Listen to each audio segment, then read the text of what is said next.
Haran റെസ്റ്റോറൻറ്റിൽ അവളുടെ visiting card കൊടുത്തിട്ടുണ്ടായിരുന്നു. അതുകൊണ്ട് തന്നെ ക്ലീൻ ചെയ്യുമ്പോൾ ആ പെൻ തിരിച്ചു കിട്ടുന്നുണ്ടെ അവളെ വിളിച്ചറിയിക്കും.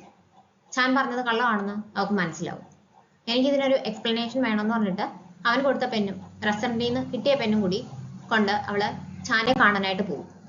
എൻ്റെ കയ്യിലും ഇതുപോലെ ഒരു പെൻ ഉണ്ടായിരുന്നു US വെച്ചിട്ട്. ഇയാളുടെ കയ്യിൽ ഇവിടെ വെച്ച് അത് കണ്ടപ്പോൾ ഞാൻ ആകെ സർപ്രൈസ്ഡ് ആയി.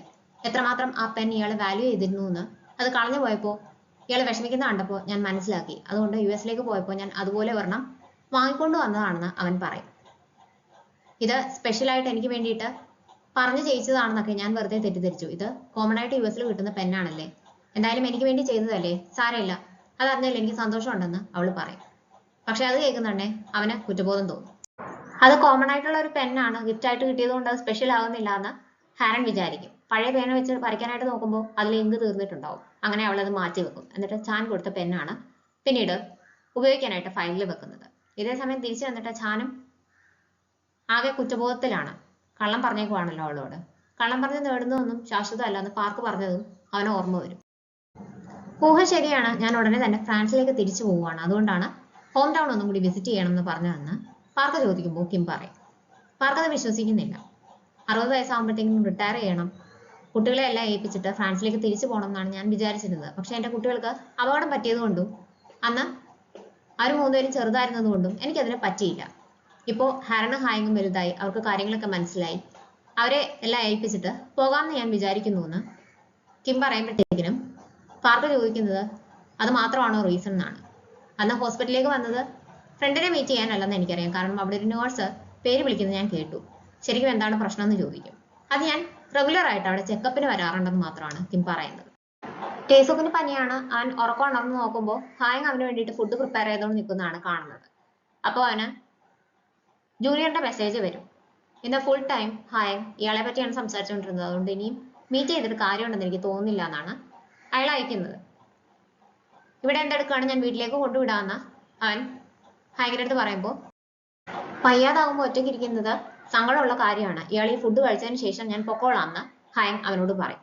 ഫുഡ് കഴിക്കാനിരിക്കുമ്പോൾ കഴിഞ്ഞ കുറച്ച് ദിവസങ്ങളായിട്ട് എനിക്കാകെ കൺഫ്യൂഷൻ ആയിരുന്നു എന്ന് ഹായങ് അവനോട് പറയും. ഇയാളെ ബ്ലഷ് ചെയ്യുന്നതും സ്വെറ്റ് ചെയ്യുന്നതൊക്കെ കണ്ടിട്ട് എന്നോടുള്ള ഇഷ്ടം കൊണ്ടാണെന്ന് ഞാൻ തെറ്റിദ്ധരിച്ചു. ഇയാൾക്ക് പനി കൊണ്ടാണെന്ന് ഞാൻ ഇപ്പോഴാണ് അറിയുന്നത്. എന്തായാലും എനിക്ക് ഇയാളെ ഇഷ്ടമാണ്, അത് തുറന്നു പറയണമെന്ന് എനിക്ക് തോന്നിയെന്ന് അവൾ പറയും. ഞാൻ ഇയാളെ അങ്ങനെയൊന്നും കണ്ടിട്ടില്ല എന്ന് ടേസുക്ക് പറയുമ്പോൾ അതെനിക്കറിയാം, അതുകൊണ്ടാണ് ഞാൻ തുറന്നു പറഞ്ഞത്, ഇനി മുതൽ അങ്ങനെ കണ്ടു തുടങ്ങിക്കോളൂ എന്ന് പറഞ്ഞിട്ടാണ് ഹായം പോകുന്നത്. UMന് ഇനിയും സ്പോർട്സ് ഒന്നും കളിക്കാൻ പറ്റത്തില്ല എന്നൊക്കെ ആലോചിച്ച് ടെൻഷൻ അടിച്ചിരിക്കുകയാണ് ഹാദം. ഡോക്ടറിന്റെ അടുത്ത് നിന്ന് അച്ഛനും അമ്മയും അവനെ തിരിച്ചു കൂട്ടിക്കൊണ്ട് വരുമ്പോഴത്തേക്കിനും പ്രശ്നമൊന്നുമില്ല, ഒരാഴ്ചത്തെ ട്രീറ്റ്മെന്റ് കൊണ്ട് എല്ലാം മാറും എന്നാണ് പറഞ്ഞത്. വീട്ടിലേക്ക് പൊക്കോളൂ, അടുത്ത ദിവസം എക്സാം ഇല്ലേ, അതിന് പഠിക്കാനായി പൊക്കോളൂ എന്നൊക്കെ പറഞ്ഞിട്ട് അച്ഛനും അമ്മയും UMഉം അവളെ ആശ്വസിപ്പിച്ച് തിരിച്ച് വീട്ടിലേക്ക് പറഞ്ഞു വിടും. പിറ്റേ ദിവസം മിസ് കിം ഹാരനെ വിളിച്ചിട്ട് കുറേ റെസ്പോൺസിബിലിറ്റീസ് ഏൽപ്പിക്കും.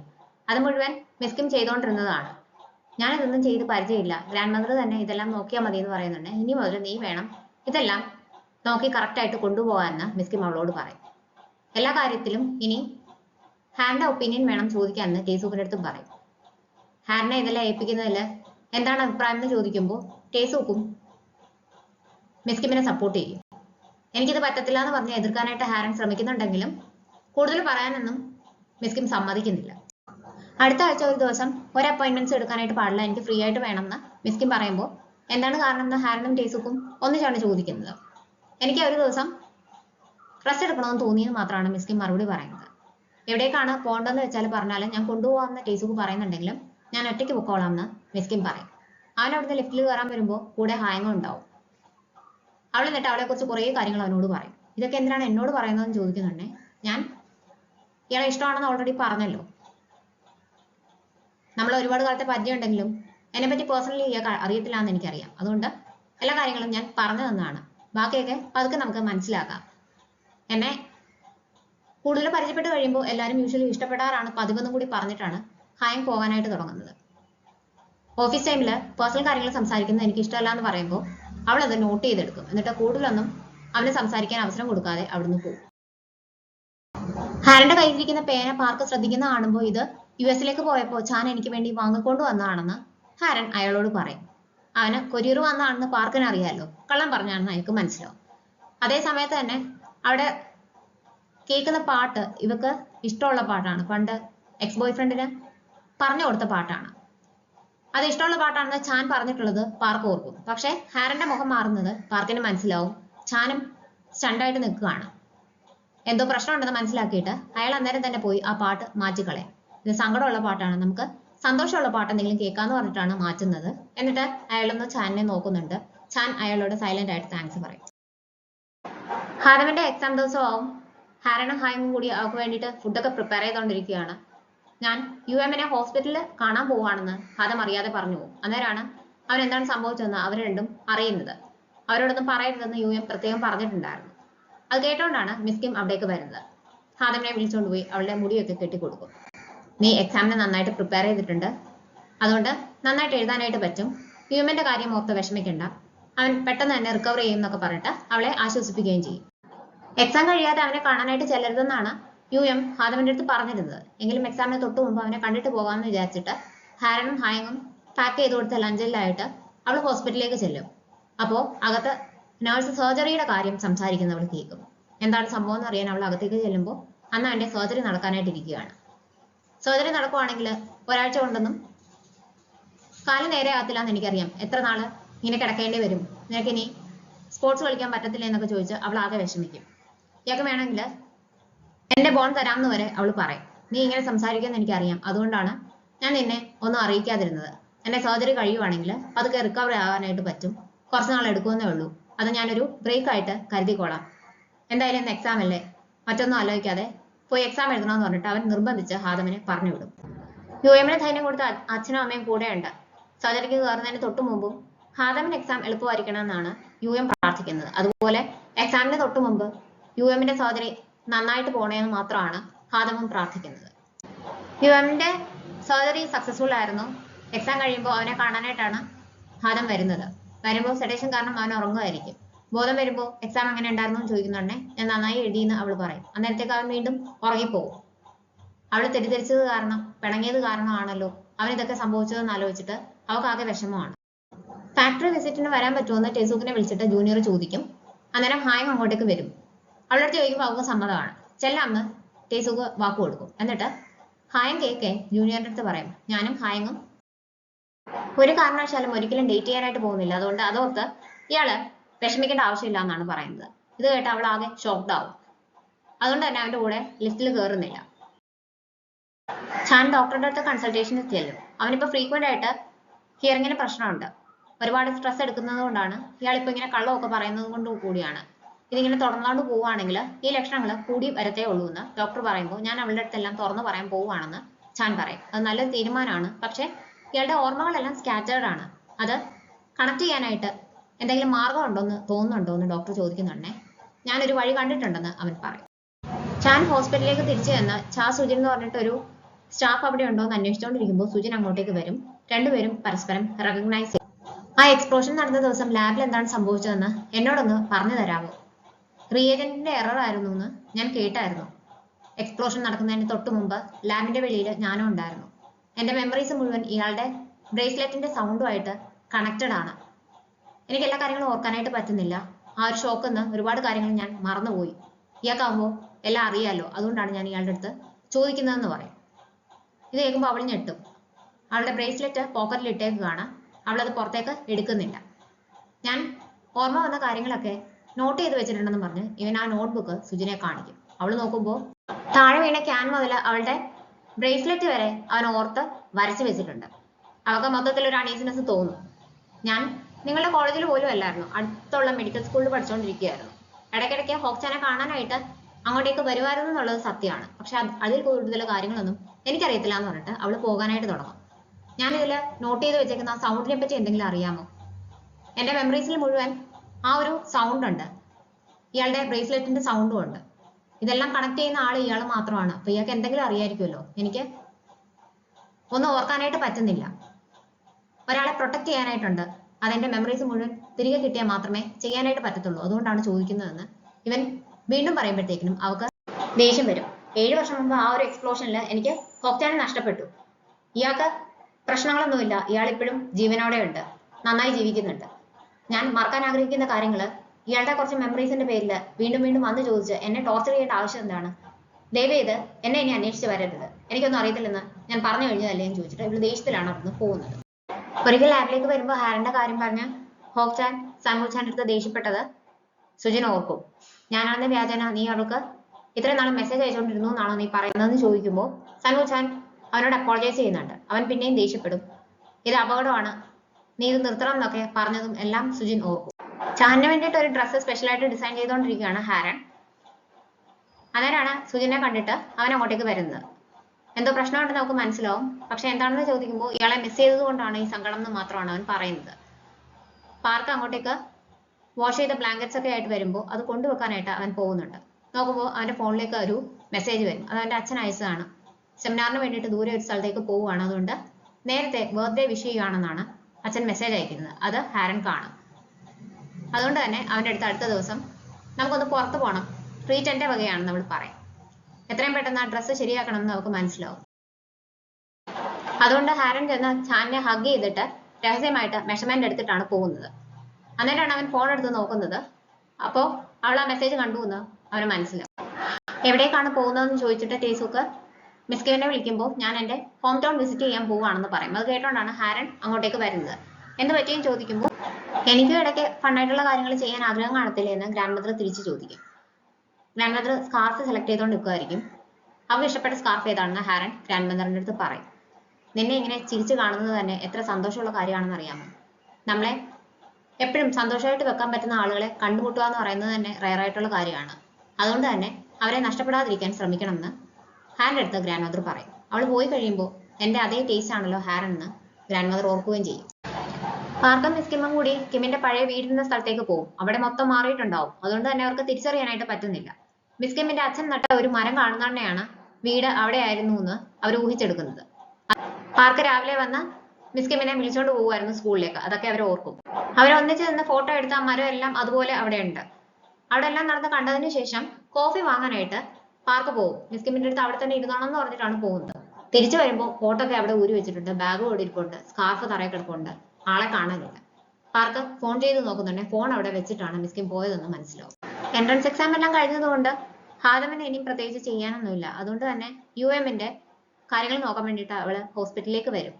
അവന് വേണ്ടിയിട്ട് ഒരു ടൈം ടേബിൾ ഒക്കെ റെഡിയാക്കിയിട്ടാണ് അവന് വന്നേക്കുന്നത്. എന്തായാലും അവൻ റിക്കവർ ചെയ്യാനായിട്ട് കുറച്ച് നാൾ പിടിക്കുമെന്ന് ഹാദമിന് മനസ്സിലാവും.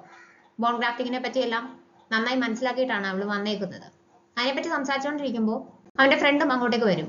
നിനക്ക് സർജറി ഉണ്ടായിരുന്നെന്ന് എന്താ എന്നോട് പറയാഞ്ഞെന്നൊക്കെ ചോദിച്ചിട്ടാണ് അവനും വരുന്നത്. അപ്പോൾ UMന് ഒരു കോള് വരും. ഇവിടെ വയസ്സായ ഒരു ലേഡി ഒറ്റയ്ക്ക് നിൽക്കുന്നത് കണ്ടു. അവർക്ക് ഓർമ്മയൊന്നും ഇല്ലാന്ന് തോന്നുന്നു. കഴുത്തിൽ കിടന്ന നെക്ലസിൽ നിങ്ങളുടെ നമ്പർ കണ്ടിട്ട് വിളിക്കുകയാണെന്ന് പറയും. അത് ഗ്രാൻഡ് മദർ ആണെന്ന് അവൻ അന്നേരം തന്നെ മനസ്സിലാവും. അവരെ രണ്ടുപേരെയും അവിടെ ഇരുത്തിക്കൊണ്ട് സംസാരിക്കാൻ പറ്റത്തില്ലല്ലോ. അതുകൊണ്ട് തന്നെ ഹാദമിന്റെ അടുത്ത് ടാങ്കറൻസ് വാങ്ങിക്കൊണ്ട് വരാമോ എന്ന് അവൻ ചോദിക്കും. ഹാദം അവന്റെ ഫ്രണ്ടിനെയും വിളിച്ചുകൊണ്ടാണ് പോകുന്നത്. ഇത് സ്ഥലം എവിടെയാണെന്ന് ചോദിക്കുമ്പോൾ നല്ല ദൂരെയാണെന്ന് അവന് മനസ്സിലാവും. ഞാൻ ഉടനെ തന്നെ തിരിച്ച് വിളിക്കാം, കുറച്ചു നേരം ആ ലേഡിയുടെ കൂടെ നിങ്ങൾക്ക് അവിടെ നിൽക്കാൻ പറ്റുമോ എന്ന് അവൻ ചോദിക്കും. പാർക്ക് ഈ സമയത്ത് മിസ് കിമ്മിനെ അന്വേഷിച്ച് പാനിക്കായിട്ട് അവിടെ എല്ലാം നടക്കുകയാണ്. അപ്പോൾ മിസ് കിമ്മിന്റെ ഫോണിലേക്ക് UMന്റെ കോള് വരും. ആരാണെന്നൊക്കെ പറഞ്ഞ് അവൻ പരിചയപ്പെടുത്തും. മിസ് കിമ്മിന് ഇങ്ങനെ ഒരു കണ്ടീഷൻ ഉണ്ട്, എനിക്ക് മാത്രമേ അറിയത്തുള്ളൂ, അവരുടെ വീട്ടിലാർക്കും അറിയത്തില്ല. ഇപ്പോൾ അടുത്ത ഒരു കഫേന്ന് ഒരു ലേഡി എന്നെ വിളിച്ചിട്ടുണ്ടായിരുന്നു, മിസ് കിം അവിടെ ഉണ്ടെന്നൊക്കെ അവൻ പാർക്കിനോട് പറയും. അതുവരെ നടന്ന സംഭവങ്ങളൊക്കെ പാർക്കിന്റെ മനസ്സിലൂടെ കടന്നു പോകും. ഇതായിരുന്നു കാരണം എന്ന് പാർക്ക് തിരിച്ചറിയും. കഫേയിൽ ചെന്ന് മിസ് കിമ്മിനെ കണ്ടുപിടിക്കുമ്പോൾ ഞാൻ ആകെ ടയേർഡാണെന്നാണ് മിസ് കിം പാർക്കിനോട് പറയുന്നത്. പാർക്ക് ആകെ തകർന്നു പോകും. ഹായൻ ലേറ്റ് ആയിട്ട് വർക്ക് ചെയ്തുകൊണ്ടിരിക്കുകയാണ്. അവളുടെ കയ്യിൽ നിന്ന് പെൻസിൽ താഴെ പോകും. അത് എടുക്കാനായിട്ട് പോകുന്നുണ്ടേ അൽമരയിൽ തട്ടിയിട്ട് അതിലുള്ള സാധനങ്ങളും അൽമരയെല്ലാം കൂടി അവളുടെ ദേഹത്തേക്ക് വീഴാനായിട്ട് പോകും. കറക്റ്റ് സമയത്ത് അവളെ വന്ന് രക്ഷിക്കുന്നത് ടേസൂക്കാണ്. അവന്റെ ദേഹത്തേക്കാണ് സാധനങ്ങളെല്ലാം കൂടി വീഴുന്നത്. ഇവക്കൊന്നും പറ്റിയില്ലല്ലോ എന്നാണ് അവൻ ആദ്യം ചോദിച്ച് ഉറപ്പാക്കുന്നത്. അവന് പരിക്ക് പറ്റിയിട്ടുണ്ടെന്ന് അവൾക്കറിയാം. പക്ഷെ ചോദിക്കുമ്പോൾ കുഴപ്പമൊന്നുമില്ല എന്ന് അവൻ പറയും. അവന്റെ കൈക്ക് പ്രശ്നമുണ്ടെന്ന് അവൾ കാണുന്നുണ്ട്. അതുകൊണ്ട് തന്നെ എനിക്ക് കുറച്ച് സംസാരിക്കാനുണ്ടെന്ന് പറഞ്ഞിട്ട് അവനെ കൂട്ടിപ്പോകും. ഈ ഒരു കാര്യത്തെപ്പറ്റി ഇനി നമ്മൾ തമ്മിൽ സംസാരം ഉണ്ടാകത്തില്ല. അതുകൊണ്ട് ഞാൻ ഒരു കാര്യം ചോദിക്കുമ്പോൾ സത്യസന്ധമായിട്ട് എന്നോട് ഉത്തരം പറയണമെന്ന് ഹായൻ പറയും. എനിക്ക് ഇയാളെ ഇഷ്ടമാണെന്ന് ഞാൻ ഓൾറെഡി പറഞ്ഞു കഴിഞ്ഞു. ആദ്യം എനിക്ക് സംശയം ഉണ്ടായിരുന്നു, പക്ഷെ പിന്നീട് എനിക്ക് ഇയാളെ ഇഷ്ടമാണെന്ന് ഉറപ്പിച്ചതിന് ശേഷമാണ് ഞാനത് പറഞ്ഞത്. എന്നോട് പെരുമാറുന്ന കണ്ടപ്പോൾ പല പ്രാവശ്യവും തിരിച്ചും അങ്ങനെ തന്നെയാണെന്ന് ഞാൻ വിചാരിച്ചു. പക്ഷെ അത് അങ്ങനെയല്ല എന്നാണ് ഇയാൾ പറയുന്നത്. ശരിക്കും എന്നോട് ഇയാൾക്ക് ഒരിക്കലും ഫീലിങ്സ് തോന്നിയിട്ടില്ലേ എന്ന് ടേസൂക്കിൻ്റെ അടുത്ത് ഹായൻ ചോദിക്കുന്നുണ്ടേ. അവൻ പറയുന്നത് മിസ് കിം എൻ്റെ സേവിയർ ആണ്, അതുകൊണ്ട് നിങ്ങളുടെ ഫാമിലി എനിക്ക് പ്രഷ്യസ് ആണ്, നിങ്ങൾ ഓരോരുത്തരും എനിക്ക് പ്രിയപ്പെട്ടവരാണെന്നാണ്. അങ്ങനെയാണെങ്കിൽ കഴിഞ്ഞ കുറച്ച് ദിവസങ്ങളായിട്ട് ഞാൻ ലേറ്റ് ആയിട്ട് വർക്ക് ചെയ്യുന്നു എന്ന് എങ്ങനെ മനസ്സിലാക്കി എന്ന് അവൾ ചോദിക്കും. എല്ലാവരും പോയതിനു ശേഷം ലൈറ്റ് എല്ലാം ഓഫ് ചെയ്തിട്ട് ഞാനാണ് ലാസ്റ്റ് വീട്ടിലേക്ക് പോകാറ്, അങ്ങനെയാണ് കണ്ടതെന്ന് അവൻ പറയും. അപ്പോൾ ഇതുവരെ എന്നോട് കാണിച്ച കൺസേൺ മുഴുവൻ ഞാൻ ആ ഫാമിലി മെമ്പർ ആയതുകൊണ്ടാണെന്നാണ് പറയുന്നതെന്ന് അവളെ എടുത്തു ചോദിക്കുമ്പോൾ അതേന്ന് അവൻ മറുപടി പറയും. എന്റെ എന്തെങ്കിലും ഒരു പ്രവൃത്തി കാരണം ഇയാൾക്ക് അങ്ങനെ ഒരു തെറ്റിദ്ധാരണ വന്നിട്ടുണ്ടെങ്കിൽ ഞാൻ അപ്പോളജൈസ് ചെയ്യുന്നെന്നും കൂടി ടേസൂക്ക് പറയും. ശരി, ഇയാൾ ഇത്രയും ഫോമായിട്ട് റിജക്ട് ചെയ്യുകയാണെങ്കിൽ എനിക്ക് പിന്നെ ഒന്നും പറയാനില്ല, എല്ലാം എന്റെ തെറ്റിദ്ധാരണയാണെന്ന് എനിക്ക് മനസ്സിലായി. ഈ ഒരു വിഷമം ഞാൻ എന്തായാലും ഓവർകം ചെയ്യും, എനിക്കത് പ്രശ്നമൊന്നുമില്ല, ഞാൻ ഹായങ്ങാണ്. ഇങ്ങനെ സംഭവിച്ചു എന്ന് കരുതി നമുക്കിടയിലുള്ള അറ്റ്മോസ്ഫിയർ ഓക്വേർഡ് ആവേണ്ട കാര്യമൊന്നുമില്ല. അതുകൊണ്ട് കൈ കൊടുത്ത് പിരിയാമെന്നൊക്കെ പറഞ്ഞ് അവള് ഹാപ്പി ആയിട്ടാണ് അവനെ പറഞ്ഞു വിടുന്നത്. അവൻ പോകാനായിട്ട് തുടങ്ങുമ്പോൾ മഴ പെയ്തു തുടങ്ങും. അവളുടെ കയ്യിൽ കുടയില്ലാന്നറിയാം, അതുകൊണ്ട് അവൻ കുടയായിട്ട് തിരിച്ചു വരും. അവിടെ നിന്ന് കരയുന്ന ഹായങ്ങിനെയാണ് അവൻ അന്നേരം കാണുന്നത്. പഴയ കാര്യങ്ങള് ടേസൂക്കിന് ഓർമ്മ വരും. അവന് പനിയായിട്ട് വയ്യാതെ ഹോസ്പിറ്റലൈസ്ഡ് ആയ ദിവസമാണ് മിസ് കിമ്മും ഫാമിലിയും കൂടി ട്രിപ്പിന് പോകുന്നത്. ഇല്ലെങ്കിൽ അവൻ വേണമായിരുന്നു ഡ്രൈവ് ചെയ്ത് കൊണ്ടുപോകാൻ. അവൻ ഇല്ലാത്തത് കൊണ്ട് അവരെല്ലാം സ്വന്തമായിട്ട് ഡ്രൈവ് ചെയ്താണ് പോയത്. അങ്ങനെയാണ് ആ ഒരു ആക്സിഡന്റ് സംഭവിക്കുന്നത്. ഹോസ്പിറ്റലിൽ കിടക്കുന്നതുകൊണ്ടാണ് അവൻ മിസ് കിമ്മിന്റെ ഫാമിലിയിൽ ഇങ്ങനെ ഒരു ആക്സിഡന്റ് നടന്നു, അവരുടെ അച്ഛനും അമ്മയും മരിച്ചുപോയി എന്നൊക്കെ അറിയുന്നത്. അവിടെ നന്നായി തന്നെ അവൻ അവിടെയൊക്കെ തിരിച്ചു ചെല്ലുന്നുണ്ട്. ഫ്യൂണറൽ ഹോളിന്റെ അവിടെ ചെല്ലുമ്പോൾ എല്ലാവരും വിഷമിച്ച് കരഞ്ഞുകൊണ്ടിരിക്കുന്നതും ഹായം പുറത്ത് സ്വയം സമാധാനിപ്പിക്കുന്നതും എല്ലാം അവൻ കാണുന്നുണ്ട്. അവൻ പോയിരുന്നെങ്കിൽ ഇത് സംഭവിക്കത്തില്ലായിരുന്നു എന്നുള്ള ഒരു ഗിൽറ്റി ഫീലിംഗ് അവന് വരും. അതുകൊണ്ട് തന്നെ അവൻ അപ്പോളജൈസ് ചെയ്യും. ആ ഒരു കുറ്റബോധം കാരണമാണ് എപ്പോഴും അവൻ അപ്പോളജൈസ് ചെയ്തുകൊണ്ടിരിക്കുന്നത്. ആവശ്യമില്ലാത്ത ആ ഒരു കുറ്റബോധം കാരണമാണ് ഹായങ്ങിനോടുള്ള ഫീലിങ്സ് പോലും അഡ്മിറ്റ് ചെയ്യാൻ പറ്റാത്തത് ടേസൂക്കിന്. ഇപ്പോഴും ഹായങ് അവിടെ നിന്ന് കരയുന്ന കാണുമ്പോൾ അവൻ പുറത്തു നിന്ന് മഴ നനഞ്ഞ് അപ്പോളജൈസ് ചെയ്തുകൊണ്ടേയിരിക്കും. കുടയും കൊണ്ട് അവളുടെ അടുത്ത് പോകാനുള്ള ധൈര്യം പോലും അവനില്ല. ചാനിന് വേണ്ടിയിട്ട് പുതിയതായിട്ട് ഡിസൈൻ ചെയ്ത ഡ്രസ്സൊക്കെ ഗിഫ്റ്റ് ആയിട്ട് കൊടുക്കാൻ പാക്ക് ചെയ്ത് അവന് വേണ്ടിയിട്ട് പ്രത്യേകമായിട്ട് കേക്ക് ഒക്കെ പറഞ്ഞ കഫേയിൽ റെഡിയാക്കിയിട്ട് വെയിറ്റ് ചെയ്തിരിക്കുകയാണ് ഹാരൻ. ഞാൻ 5 മിനിറ്റിനുള്ളിൽ എത്താമെന്ന് പറഞ്ഞിട്ട് അവൻ മെസ്സേജ് അയക്കും. അവിടേക്ക് എത്താറാവുമ്പോൾ ഫെമിലിയർ ആയിട്ടുള്ള ഒരു സൗണ്ട് കേൾക്കും ചാൻ. അതെന്താണെന്ന് അവൻ തിരിഞ്ഞു നോക്കുമ്പോൾ ലൈറ്ററിന്റെ സൗണ്ട് ആണ്. ഹോങ്ചാന്റെ കയ്യിലും അതുപോലെ ഒരു ലൈറ്റർ ഉണ്ടായിരുന്നു. അത് വെച്ചിട്ട് അവൻ എപ്പോഴും ഇങ്ങനെ സൗണ്ട് ഉണ്ടാക്കിക്കൊണ്ടേ ഇരിക്കുകയായിരുന്നു. ഇതെനിക്ക് ഡിസ്റ്റർബൻസ് ആണെന്ന് പറഞ്ഞതൊക്കെ ചാൻ ഓർക്കും. പെട്ടെന്ന് അവന്റെ മൂക്കിൽ നിന്ന് ബ്ലഡ് വരാനായിട്ട് തുടങ്ങും. ഒരുപാട് നേരം വെയിറ്റ് ചെയ്തിട്ടും ചാനെ കാണാത്തത് കൊണ്ട് ഹാരൻ വിളിച്ചു നോക്കുന്നുണ്ട്. കോൾ അവൻ അറ്റൻഡ് ചെയ്യുന്നില്ല. മെസ്സേജ് അയക്കുന്നു, അതിന് റിപ്ലൈ ഇല്ല. വീണ്ടും വിളിക്കുമ്പോൾ വേറെ ആരോ ആണ് കോൾ അറ്റൻഡ് ചെയ്യുന്നത്. ചാൻ ഹോസ്പിറ്റലിലാണ്, അവിടുന്ന് ആരോ ആണ് കോൾ അറ്റൻഡ് ചെയ്യുന്നത്. അങ്ങോട്ടേക്ക് ചെല്ലുമ്പോൾ അവന്റെ ബ്രെയിനിൽ എന്തോ തറച്ചിരിപ്പുണ്ട്. അതുകൊണ്ടാണ് അവന് ഹിയറിങ്ങിന് പ്രശ്നമുള്ളതെന്നൊക്കെ ഡോക്ടേഴ്സ് പരസ്പരം സംസാരിക്കുന്നതൊക്കെ അവൾ കേൾക്കും. പണ്ട് നടന്ന ആ ഒരു ആക്സിഡന്റിൽ നിന്നാണ് അത് സംഭവിച്ചതെന്ന് നമുക്ക് മനസ്സിലാവും. ചാൻ ഉണരുമ്പോൾ എനിക്ക് പ്രശ്നമൊന്നുമില്ല, നമുക്ക് റെസ്റ്റോറന്റിലേക്ക് പോയാലോ എന്ന് അവൻ പറയുമ്പോൾ ഇയാൾക്ക് പ്രശ്നമുണ്ടെന്ന് എനിക്കറിയാം, എന്തിനാണ് കള്ളം പറയുന്നതെന്ന് അവൾ ചോദിക്കും. എന്താണ് എനിക്ക് സംഭവിച്ചത്, എന്തായിരുന്നു ആ ആക്സിഡന്റ്, എനിക്ക് എങ്ങനെയാണ് എൻ്റെ കേൾവിശക്തി നഷ്ടപ്പെട്ടതെന്നെല്ലാം ഞാൻ ഇയാളോട് തുറന്നു പറയാം. പക്ഷെ എനിക്ക് അതിന് കുറച്ച് സമയം വേണം, അത്രയും നാളെ ഒന്ന് വെയിറ്റ് ചെയ്യാനായിട്ട് പറ്റുമോ, അത് കേൾക്കാനായിട്ട് ഇയാൾ തയ്യാറാവുമോ എന്ന് അവൻ ചോദിക്കുമ്പോൾ ഹാരൻ സമ്മതിക്കും. ഞാൻ 3 മാസം കഴിഞ്ഞ് പെട്ടെന്ന് ഡിസപ്പിയർ ആവത്തില്ല, ഇയാളുടെ അടുത്ത് പറയാതെ എങ്ങും പോകത്തില്ല, എല്ലാ സീസൺസും ഇയാളുടെ കൂടെ സെലിബ്രേറ്റ് ചെയ്യണം എന്നാണ് എൻ്റെ ആഗ്രഹം എന്നെല്ലാം അവളെ പറഞ്ഞ് സമാധാനിപ്പിക്കും. അപ്പോൾ നേഴ്സ് അങ്ങോട്ടേക്ക് ചെക്ക് ചെയ്യാനായിട്ട് വരും. അതുകൊണ്ട് ഹാൻഡ് എടുത്ത് പുറത്തേക്ക് പോകാനായിട്ട് പറയും. അവൾ അവിടുന്ന് വരുന്ന ഉടനെ സുജിനാണ് ഓപ്പോസിറ്റ് ആയിട്ട് വരുന്നത്. രണ്ടുപേരും തമ്മിൽ തട്ടും. അങ്ങനെ ഇവളുടെ കയ്യിൽ നിന്ന് ബാഗ് എല്ലാം കൂടി താഴെ പോകും. അതിലെ സാധനങ്ങളെല്ലാം കൂടി എടുത്തു കൊടുക്കുമ്പോൾ അവളുടെ കയ്യിലുള്ള പെൻ സുജിൻ കാണും. അവളുടെ പേര് ഐഡന്റിഫൈ ചെയ്യും. അവളുടെ മുഖത്തേക്ക് നോക്കുമ്പോൾ ഹാനെ തിരിച്ചറിയുകയും ചെയ്യും. ഹോക്ചാൻ സർജറി ആയിട്ട് കിടക്കുമ്പോൾ സുജിൻ അവിടേക്ക് വരുന്നുണ്ട്. അപ്പോൾ ഇവന് ഹാരന്റെ കോള് വരും. അതിലവൻ പേരും ഫോട്ടോയും എല്ലാം സേവ് ചെയ്തിട്ടുണ്ടായിരുന്നു. സുജിൻ വരുന്നത് കാണുമ്പോൾ ഇവൻ പെട്ടെന്ന് ഫോണിന്റെ സ്ക്രീൻ തിരിച്ചു വെച്ച് കളയും. അതെല്ലാം സുജിൻ ഓർക്കും.